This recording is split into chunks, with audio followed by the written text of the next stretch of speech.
Ako pag singa jauh lewat tu mufal paru ka. Dia ya ko fa ngal le ngai ya no ko ka mga ba. Tu si se ki se. Ana na ngai ri kai ya fa ka mal shi ka ba. Kai lo. O se kis ko man chiyo. Awale pole, ora we kisa mo ka mga. Sa lo make. Awai no manchi, no we kis. O whainga whaala tua e mori ai oi tū la whono. Sa e whasalaina le whātau sanga le whatpui. Pol sal tupe lima se tāla, po whasalanga umai rua. E nga fora ruka na mo me ka fa inga kai ga ku. Sa mo foi yo. Ol me ai ka penga o ia. Ke la ku fa yo, la sa oro mo fo. Sa oro fi fini. E ba sa oro kis. Oh, me fa pe. E lo te ia su ko fa. E ma o nga ya. E kai fa ka si ya oro mo ko inga lo skedi nga. Ya ma keki. Alo whai loa tū, ana tū roru manai, wāta unga lau marota.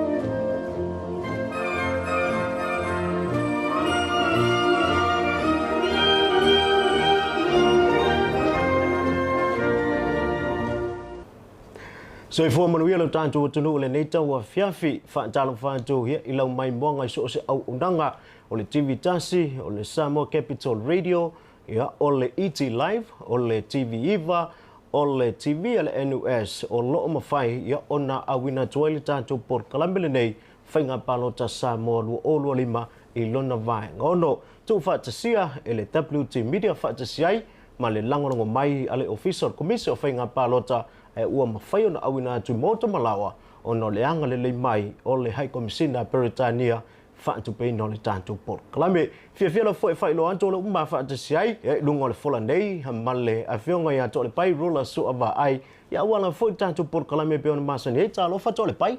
Ya, malo lava so fo ma wera fo le whataf fe lo e wa lava ya so sa fa pena no tafa onga pe ya fa talo fa tu le malo le tunu ne va en ole fiafi malo lava so fo la fo ia le so fo monu ia to le pai ia i to longa fo sa ia nga lu ngole na va ya so ia ole ua mai ale va ya so le pisi fo fanga ma nga lu ngale tunu o lea la ua makua e mai mo le mai male toa e le tūlanga pe ona ia tātou lu i fo i lea po tātou challenges lea sa whea tātou sui tauwa i lesi sui tauwa se mana ia le nea whiawhi o lona o tonga ia ole ama whai ona whai loa tu e to le pai ole i tu malo leo nganga e maunga mua le sa tangi e tuala to e vau te vanga Iosefo Bonifacio o le vaenga whai le SUP ia la wano mulivai la wano pau independent ia ole tulanga lea ole case lea por mata upu lea le na to e ave itua mo to e teu ia le la to mata upu mantua la o le whionga ia tuala e lua na mata upu na ave le whamsinonga ona to e whaulu leo lana tangi e whaasanga ia waa wao salu malo a lofi pole vaenga whaupu whai ele fast o le whaiunga la lea ia o lea ua kapeona to e whaawau ia le tau waa ai o waa wao salu malo lofi po i le whainga palota lona winga la o le whaiunga ia le vaenga lea nganga e maunga numero mua ia o le la ato e tau waa umasui umai e to olua i le whainga palota ia o le tu malo fale atalua e lua ia talo sanga le whionga le tino uen so ialo ia o whaasanga le sui le HRPP ulungia ilon piliopo bitem ia o le la wata oto mai ia o le la ua malolo pe ua me verpolo inga whamsinonga i le mwhaio na tauwa le whionga ulungia i le whainga palota ia ena o le whionga ia le tino o le sia na tangi fo i lea whaasanga ia mua au whaalelei Mary whaafowina ta eu ia lena malolo pe ua me verpolo inga whamsinonga i le mwhaio na tauwa o lona winga ia mo le tu malo la leo fale atalua le whainga palota mo le tu malo vaisingano lua ile motsele isalafa ia o stasilo mata upuna toe aveitua masalo o umauna teu le vale o valasi loa pito fanua ta fito sele ia whaasanga ia tangaloa le lua tupou afa o le vaenga whaupawhai le fast. Ia, masalo le si tumalo le sa whapeona fia whalongolongo whaafonga me malola tunu o le tumalo le ngangai whamongo tolu. Ia, le ana ave ai le tangi ala auli o le mali atua polata i vau Fosi Schmidt. O le taitai o le vaenga le fast, whaasanga ia whaulusau Rosa Duffy Stowers o le HRPP. O le whaiunga le whaamsinonga, ia o lea ua polo ia le whaamsinonga, ia e mawhai lava o na tauwā, ia le whalitua fo ia po le whionga whaulusau Rosa Duffy Stowers i le whainga palota. Ia awa polo ia le whionga la uli le mali atua e tutongi, le lua whetala e whaasanga i le sui o le HRPP. Ia o le Faleta fa ale vena ale o le sui o le fast whaasanga ia Pepe Christian Fruin ia peona silafia ia woto e whauitua le mata aupulea ina ua talo sanga la fionga Pepe Christian Fruin e ala i lana lo ia ina ia faa le au ngā ina o le strikeout ave ese ia le talo sanga ale vena ale o le whaasale le anga numero mua se manu sau noi malu no ufai mata sua sui le fast whaasanga ia mata mua vasati pulufana ia stasi leo mata upu whape fo na teu itua ia ma ua ave fo itua. Ia ona sau lole ia whaasale le anga mua i lesi fo itangi le atinganga matawhai inga o le fast whaasanga ia pipi pauli te vita tāriu o le sui le HRPP. Le ana whapea na lui le whaiunga a le komsina o whainga palota whaiunga toi teu mata aupo ma ave itua. Ia whaleata numero tolu. Ia lena tangi ei pāloa Louis Towers o le fast e whaasanga le whionga lala le pule rimoni ai afi o le HRPP ona o le whaiunga a le komisina o whainga palota whaiunga o le whaamsinonga ua ave fo ilea whaalea o ngā ina ia le tangi lea a pāloa ina ua talosanga fo ile lo ia le ala le pule ina ia whaalea o ngā ina ia pe strike out ia le talosanga lea ia le la ua anga wha fo ila ua ia e tawa i le whainga palota lomane. Ia o le whaiunga le nā pawalan me le taimi le nei o le tālia lo le polo i ngā lo ia mai le official komsina o whainga palota e whalawi lo mai e loa ia suita wā. Ia peo disina o tātou reporti ia e whaatitau tātou whainga palota ia sa tulimita ina e le tātou porkalame ia e peo na ia le nawa ia so e awane MC o le awhea le tātou malolonga ato e whoi mai. Ia e whoi diso o tātou reporti e whaulau whaafonga o le a e mai moa ia le tātou porkalame pe a whoi mai le malolonga.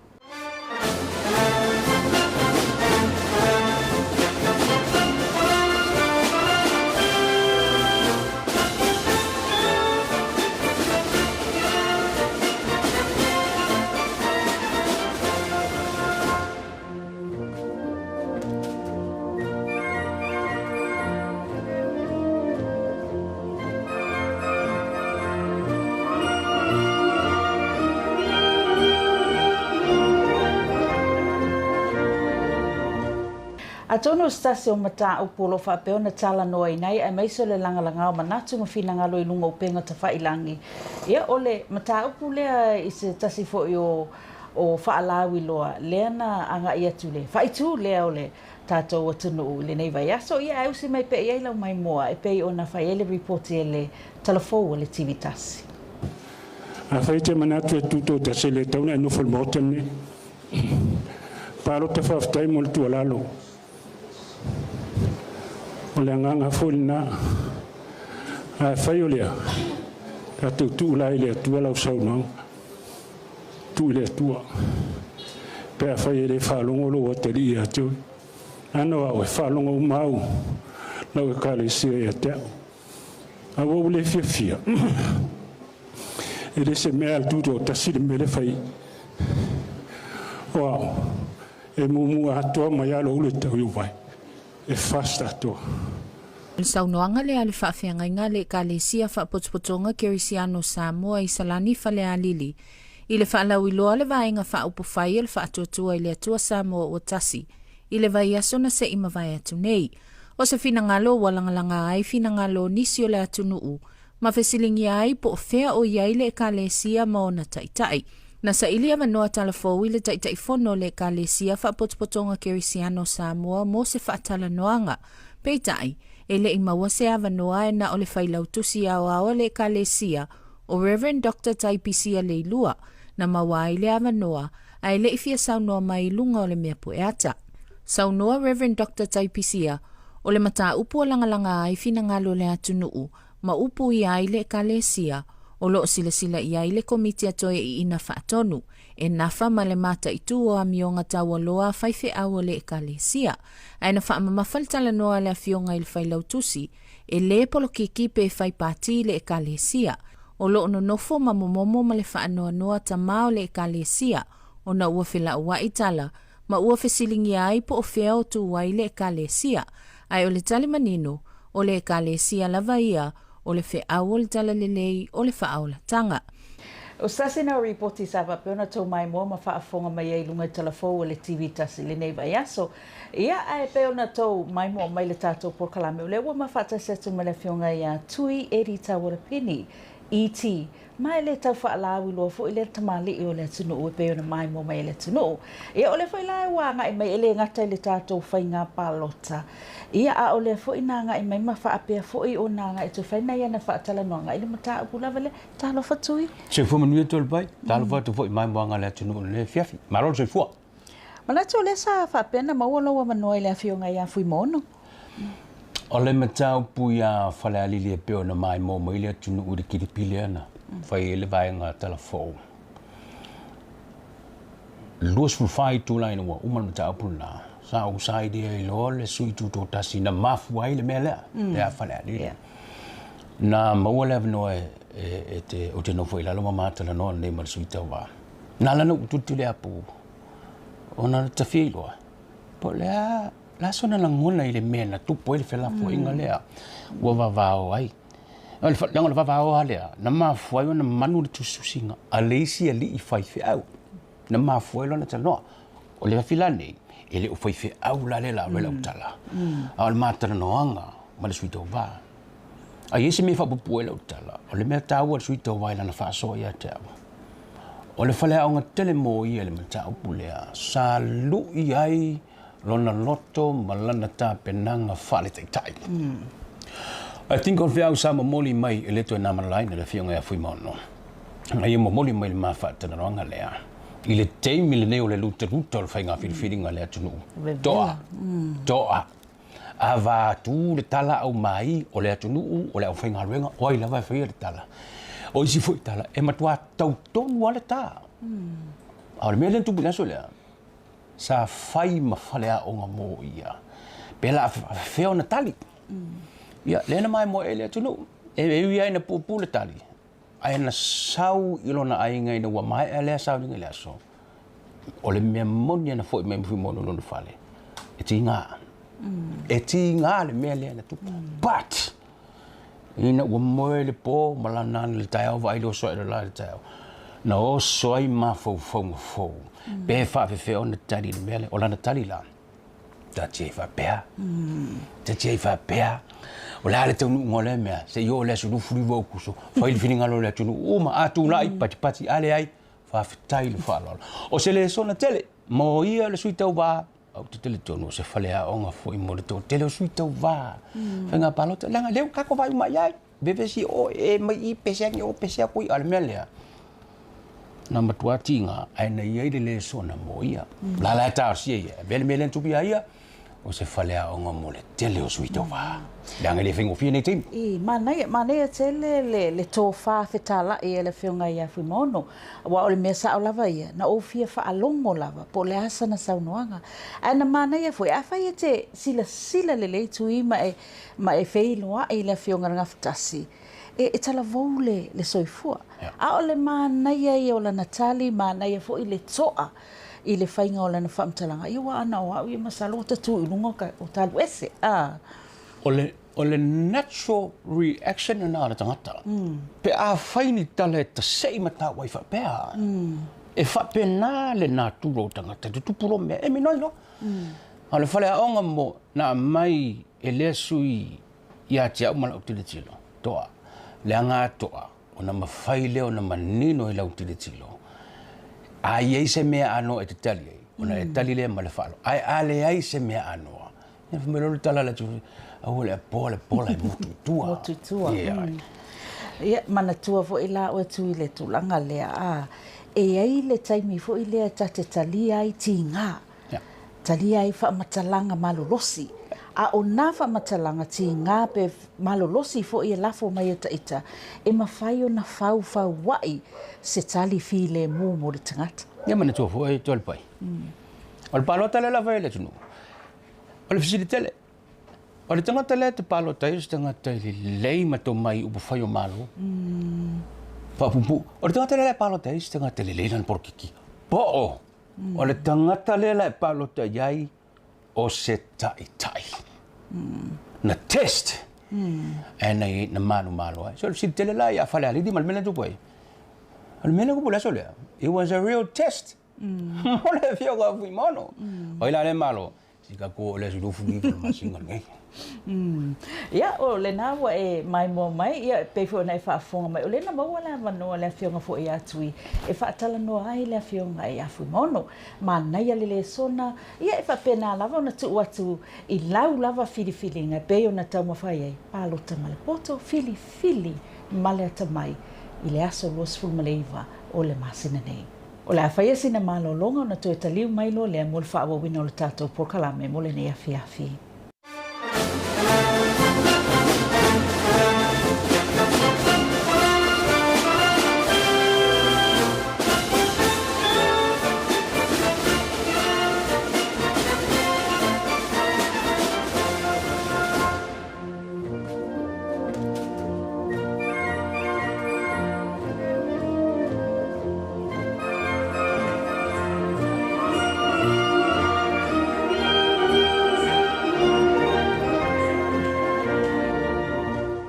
Ya ile te foi me le tato por kalame lo na vanga fai o le ne foi vanga na fiafio le ua ma fa tasi foi ya male so upo le official commisso fai nga palota le fionga se mutafa malolo lima vai pule ya itawu tele lo na awai mai tato por kalame ya wala foi sila fesio tato tunu tulanga lo ta oto ai ya ta penanga le tato official wala foi ya le fa mo so tato tunu ta lo fa se mutafa Alo lava le se fo banwere ne tu la le fiafio tato por kalame se unga mai vasa ma se fo fa fonga tato wa tunu ya fa tai fo no mo le ava no e ma fa ai ona fa atasi mai ai tato por kalame ma tu fo na lava e silofia e wa o lava le tulanga pisi sili atu na pisi ia ile tembi de nei ia le officer ia ona tulanga wa lata mai lava ia le palote e besi o lo tapenanga telo lo fa tembi de nei ai o le tembi wa fa ava no e ma tu tele fa o ai no le tamo fai e fai lo atu disi o vaenga ta ua lava ia mole sila fia e sio tatu tunu umana u fa fonga e mai se lava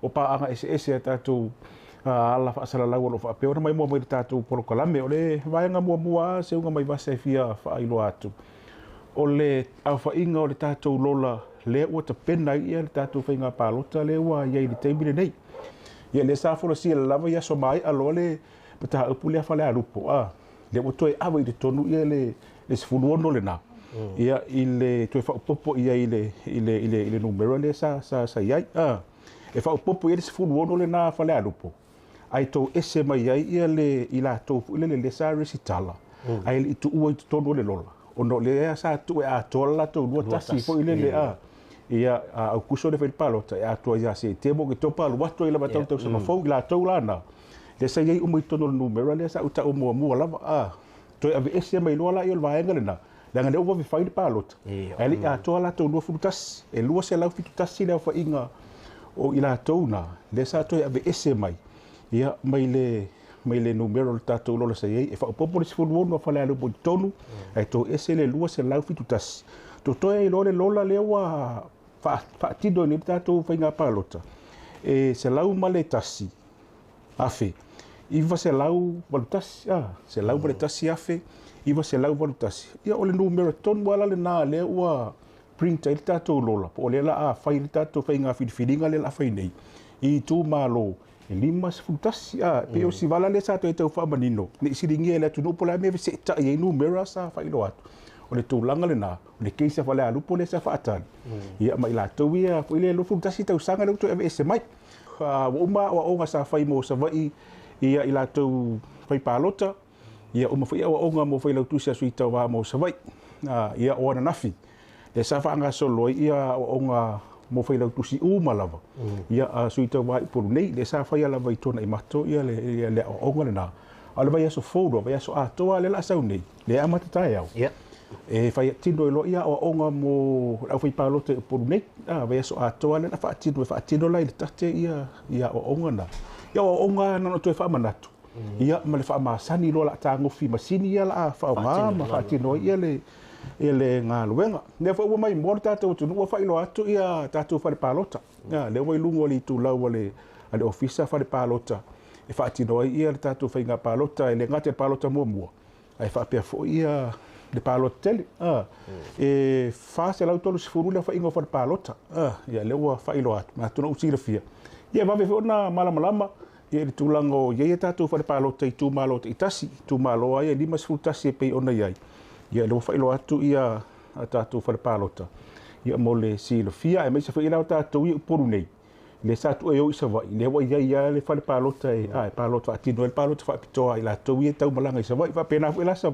vai no polu a le isa vai ai palota i poru ai le va no i temi e fa palota le fa ilo atu fa palota fa pitoa isa vai fa tino ia ala tu palota ia pe ona i fa ngo fia na le wa manatu ia le komisina mo le pulenga le temi nei ia e toi fa tino ia le tatu fa nga filinga ia e pe ia fo ona iai mai ale aso fa tulanga ina mo le toi ave itu ni suafo ni suita va le suita va ia ana toi ave itu ia so na suafa ia mai le tatu fa nga palota ia manatu fo ile a se fia ile tatu tu no tulanga le uta oto ia ila to le ave suita va la tulanga le la tapena ile tatu fa nga palota ia ole la fo se fia ia tulanga sa fa atenital ia i tau bango fa masinonga ia sa lau le fasfarele tene ia ana le mawai uma fa masinonga na le se sa to ave tolo suafa ia le sa lo mi loma a to siaki le po sa o suafa o suita va ia ma la to a fioanga e me se foi tu malo ia ina ia mautu mai fo le sira o suita va ai mai se la me la uta pena lo lomi lo ia pepa palota pepa ia apu ile le wale o mautu suita va lo lomi ia pepa palota ia umo la to suafa ia malato wata malato tu malo lo ready for ia tato lola vai so ato lente di salo lomi le lola atala lola lana le la pena ia le tato fainga palota e pe ona iai ora na fisa tapuni ai lo ia fa uruina ia pode resitala ina ila to e palota mo ia ua tapuni fa atasiana na fi ia polu ma sa vai wa sa tala fo ofisi sa vai ia nga ene ia le motele sala fight ile valala le na ile palota mo ia e te tau wa ona e sa we fa atino lau palota ile aso le palota mo io sa ole le lava ile tulanga le na pe ona ia e afa pe me ane lava wa ia lava ni to ngi wa e pisi ia lava wale mawe le no e fa atino lau palota ile aso mo le na e fa atu mo lau fo me te palota mo e ava no e te sa ile aso palota tele palo tele na me fa ona e wa pe o misi o e palota mo misi ya ia le ava no le aso lava les for really ia e te anga ia de fa palota la talata tu ilo tu malo e fa atino ia lau palota ila to ia le sa tarusanga mo le palota mo ai umale te punia le tatu palota mo le aso palota mo wale mo so wano ia wano lo o ile so farili ai la to ia palota mo o le talo lava ia palota ile palota mo le pe ona ia fo fanga por kalame ale office pe ia ona ia ese te mi te tala te mi te puni o le tatu palota mo ma le palota tele o le palota mo ia le aso lo te tala ia fa le palota i le tau le iva i le tai au tapunia i le fa i le afiafi a le aso le tatu palota tele le aso farile lea te tala fa le palota i le valu i le tai au tapunia i le tolu i le afiafi ia o fa le palota mo fo le tofu lava le tu malo lima sutasi tu malo tofu ali tu malo ma le fa le palota o le palota mo e fa tino ai o le popo le fa pe ngo ma ku sa va ia o mo sa le longa po fia na o fa ilo atu ele dis tofu ali tu malo ma le fa le palota e tasi fa ila lima pe fa no le tu malo na o fili le no e tasi pe ta vai tasi ia le fa le palota mo mo tatu itu malo pe fo ona yai pe fo ia fa de palo te nei le taulanga e pe ona yai o taimina e te tala e tatu fa de palo ia ba taimi te pun yai ia lan te pun i tolu ia fa de palo te de tau i le asolo na lua mai tau fo e o mai ia le fa palo te le se vai e mai nei ia le ia pusa palo ta ma ngai mai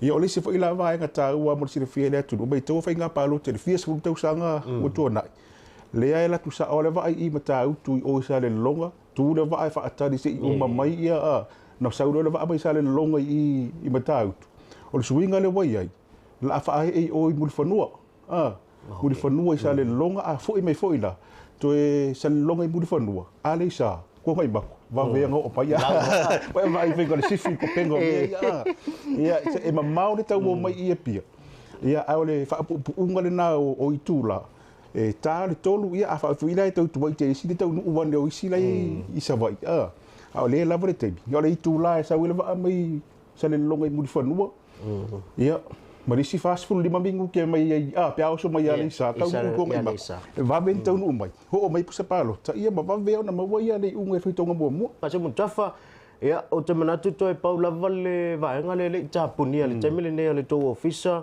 o fa ala wiloa va nga fa fai ia a ole aso sa ole vai aso fo le aso lo se fulu ma le fa ele tau se fulu lua i le auli ia o le tapunia ia fa ala uloa tatu vai nga fa fai pesa ma sani ia le tau se fulu lua le va beau ia o le ua tau se fulu lua i le auli e tapunia ia tatu fa ala uloa ia an tatu vai nga fa fai fitai o le tulaga tau le na i le periota le fa ala wilo fa to si na suita vai pe ia foi ona iai na tu fela ono fusi le fia suita vai ia le tulaga le na o le tebi e tu ina ilalo ia la tu fa ala wilo ia pila vai ngena ta ua le te vai ata i fa pi fa de oloa o ta vale ia o te lo tatu fa ilo ia fa tu solo ile awala ia o tulaga le na pe ona ia le tu ia le sa ona ia ulia lo le songa fua la amata tu ina na fa tau watu ia so palota ba fu te pena tu le solulu le palota mua te pena palota le safari le ala le na le tau no o tu le so ta wa ave uma ila lo ia tulaga na ai o le vaenga le o le social media ave ia le fa manatu ia matalu sanga fo i uma vaenga fa upu fai ia i tulaga o le vao ia lo no te fa nga vai ia be tau te le platform ia ia bunga o le ngata la o Facebook au lava ni to tu o se me fo ile ele fa ina ia vaenga ia le wai ia le temile nei au di me e koe vai aku le vavea o le susai ko ni si fa si langa fo wa po ni si fa atara noanga po le ala se post fo le fai e fa te tau i palot tulaga le na le ua ave fo ile te talo ia ina ia va ia uma vaenga ia pe ia fo ona iai te talo fo ile lango fea lava vai fo ave ile lango i o tatou fa malu loa ma tatou fo ile le tatou tapo ia lo le nga ya o e fai le te lango ai a fia vai fai pe a fia ia le suita ba vai so muli lava le dei pe on tata no fa ala wilo ia wa uma lava ni vaenga o toi le temile nei le suita vai fia fa ala wilo o lo vai so muli le nei vai ia fa ala wilo a le io ile sound vai so fole tapunia lo ia fa ala wilo a suita vai fa tai mo le no ni fa yaso ba lo fa tai a se mon tafa ia tu sai foi ia o le avano le tanto por Colombia ne fefi u fai masui o le fenga komsina ia ngata foi le ia lo official commission fenga palota wala foi ia le longo puia li ino so tanto tunu tulanga wa ia tapenanga ia ngata foi le fa manato le tanto official a tapena i mole tanto fenga palota toi va kumbule kiel ko inga malo makua toi foi mai ia ona mai molo tanto tunu so o tanto por Colombia no vanga fai u male sunga to le pai rola so va ai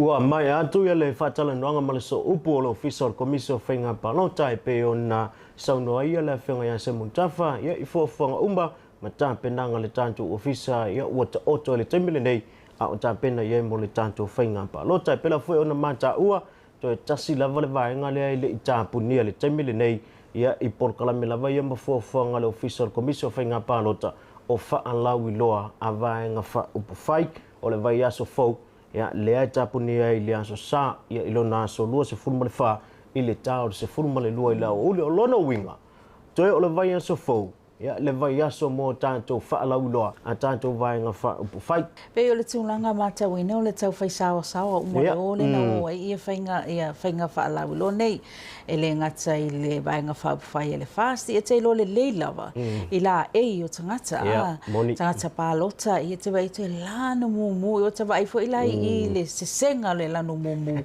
ese tu ai ngā mumu e ia mumu ia whapena fo i lana vaenga upufai e le HRPP e tatatau matawina fo i solo ta vale i ofua ia o tu whapena lo whapena whaanga solo o lava le whaonga ina le musika e momoli ei fe au a vaenga whaupufai. Ua matua lawi loa le nei vai tau, ma o whaonga foi e le totelo le tupulanga talavou. E whai eia la tau whawhiawhianga e maiso whainga pati. Mantua le vaenga le suitu to tasi. La ua tutu whatasi. La vaenga le to alua sefuluono e o le taulu sefulu. E tutu ala to tasi. O le wingo le namea e fesoa soani leisi i le whaalawi loa leisi. Mane e fo i se ala tau ia a whainga o le whai e ola whea alfani la si vaenga lea. Moni lama. Au sa moa ia tasi. Tasi. Tasi le fatu, tasi le loto, tasi le nganga. Tulanga le na e pe ona iai ia tātou whaalau loa tātou vaenga whaupufai. Ia e pe ona iai le vai aso o tua. Na i manatua, tātou porkalame le vai aso fau. Ia ona tā pena i loa leo tātou whainga pālota o lea whaalau loa tuai. Ia tātou sui tau wā whaau lioli. Ia ua mautinoa mo le tātou whainga pālota wha malulu watu. E tu whaatasia le tātou porkalame le nea fiafi. E le ia o mai tātou sui tau wā. Ia lau whainga tātou sui tau wā whaau lioli. Ia mai lātou umafoi. Ia u whaamoni o le atau wā le tātou whainga pālota. Ia mao le a whaai loa tuai loa. Ia ma tātou whale pālota. Ia e peo na whaalau loa mai. Ia i lunga o le upenga te whaai langi. Ia po le Facebook page o le tātou ofisa o le komisio whainga pālota le nawa. Ia so to le pai niso vāinga te whia sau noe le whama ina tātou porkalam. I le tūlanga le wa ia au tātou taula lata atu le wa i le tātou whainga pālota. Ia wa whaape nei fo i wa leilonga se whaamatalanga, leilonga ni matematenga, leilonga ni finangalo whaali. Paulava o lea. Pālota malepoto, pālota filifili le leilau pālota. Ia na o sina whaatala ula tu lava, ia e pule lava tangata la tau ia. Ia ole ola tātou ie le vai aso muli muli whaalau i loa, ia tautua nā, ia tātou vaenga whaapufai e iei, ia taimi e ase tua ie le tātou media. Ia tadi le leia tātou media, tātou ofisa, ia tau whaalau i loa, mo tau fuafuanga ma porkalami whai. Ia awale tātou porkalame pela foi ona masani ai ia fiafio aso sante. Tasi ona manatu leo le si ui ma le tau arunga le nao le tātou porkalame whainga pālota Samoa lua o lua lima i lona vaenga ono whaaftai atu i le official komisio whainga pālota le ngata whailea o le whaaftai whaapitoa ia il hei komsina Peritania ia mo le whaatupe ino le nei porkalame umwhai ei una awina atu i tono mota malawa anga le leila li i fua whanga mga aduenga le nawa i aso manuia fua whanga le nei a fiafi tō whaso i fua. Vera ke tala pai. Ia na fo mo mo ko paro. O Jau kama. O kama ye. Ale. O se li fi. Ia, teki. Ia, o ai la suinga ke ro palo kai. Se ko inga. Inga me ma se ya we su. Eu foi a oi. E kan ka vale mo fu le passe. O lou whalawlawe atu i le tangata pālota, a oanga i atu i le whale pālota, e whaasalai nai oi i lalo le tūla whonu. Keido, kapula mawe ngani maksawad wadi, e fo ilaka laka mo le whatparoka. E marasi mea ro mga whaakele ro visa ia whatparoka. Kailaka. Manatu i o tūru, whaata ua lau pālota.